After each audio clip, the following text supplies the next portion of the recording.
শিরিক করে বলতে গেলে আবার যুক্তি দেয়, কয় হুজুর আপনারা বেশি বুঝেন, আপনাকে হুজুর সমস্যা আছে। ভাই আপনারাই না বলেন যে আদম তার ইবলিসে কইছে সেজদা করতে, ফেরেশতাদেরকে কইছে সেজদা করতে, মানে তারা তাদের শিরিকের ব্যাপারে দলিল দেয়। আলোচনা অন্যদিকে যাচ্ছে এখন।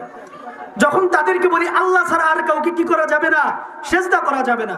তো আমি এখন যে উদাহরণটা দিলাম এইটা হইল আল্লাহর ইলমের সাথে শিরিক করার।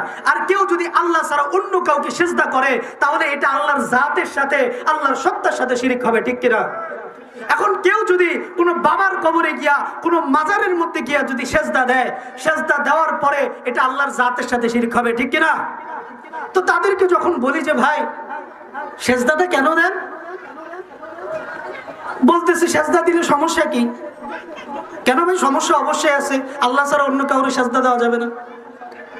বলে আপনারা হুজুররা সারা জীবন আমাদের ঘটনা শুনাইলেন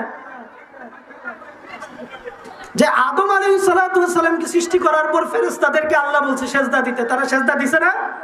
এই সেজদা দিছে কি দিছে বলেন? দেয় নাই, সেজদা দেয় নাই। কয় হুজুর এরা সেজদা দিলে মুশরিক হয় না, তাহলে আমি আমার বাবারে সেজদা দিলে মুশরিক হবো কেন?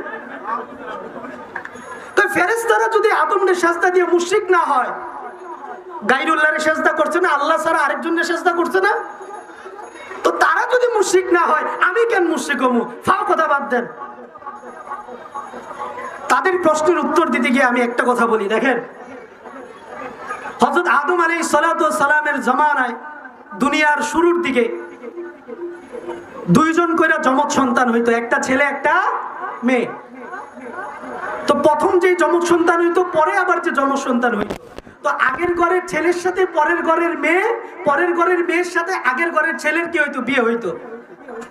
তো সবাই কি একই মায়ের ঘরের একই বাবার ঘরের আপন ভাই বোন না? তো তাদের মধ্যে তখন বিয়ে শাদী হয়েছে কি হয় নাই?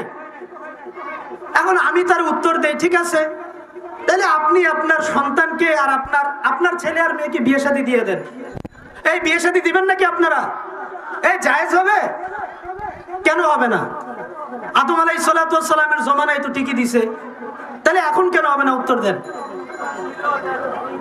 সেইটা আদম আলাইহিস সালাতু ওয়াস সালামের শরীয়তে জায়েজ ছিল, আল্লাহর হুকুম তখন সেইটা ছিল, এই জন্য জায়েজ ছিল। এখন এইটা আল্লাহর হুকুম নাই, মুহাম্মদী শরীয়তের মধ্যে আল্লাহর এই হুকুম নাই, এই জন্য মুহাম্মদী শরীয়তের মধ্যে এটা জায়েজ নাই।